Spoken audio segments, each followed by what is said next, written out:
আচ্ছা, আপনার কি মনে পড়ে সে স্মরণীয় দিনটির কথা, যেদিন প্রথম আপনি আপনার ভুলগুলো বুঝতে পেরেছিলেন, জীবনের সঠিক অর্থ কি তা জেনেছিলেন?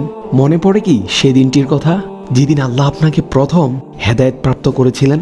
ঠিক যেন এক নবজাতকের মতো সম্পূর্ণ নতুন আমিকে পেয়েছিলেন। মনে আছে, ইসলামের সামান্য বিষয়গুলোও ছিল আপনার অজানা, আর তা জানতে করেছিলেন আপনি আপ্রাণ চেষ্টা। আপনার সালাতের অভ্যাস ছিল না, তাই আপনি ফজরের জন্য অ্যালার্ম সেট করে ঘুমাতেন। সবকিছু ছেড়ে দিয়ে কেবলমাত্র রবের ইবাদতের জন্য জেগে উঠতেন। মনে আছে, যখন আপনি ছোটোখাটো সূরা দোয়াগুলোও পারতেন না, কাগজে লিখে কিংবা মোবাইল স্ক্রিনশট নিয়ে মুখস্থ করার চেষ্টা করতেন। যে দিনগুলোতে আপনি আপনার অনেক পছন্দের মানুষগুলোকে ছেড়ে দিয়েছিলেন, অনেক বছরের সম্পর্ক থাকার পরও, কারণ আপনি বুঝতে পেরেছিলেন যে তারা আপনার জন্য নন মাহরাম ছিল। মনে আছে, যেদিন আপনি আল্লাহকে খুশি করার জন্য নিজের বেপরদা অতীতকে মুছে নিজেকে আরেক ধাপ আবৃত করা শুরু করেছিলেন? গ্যালারির গানগুলোর জায়গা কোরআন তেলাওয়াত আর ইসলামিক লেকচার দিয়ে ভরপুর করে ফেলেছিলেন?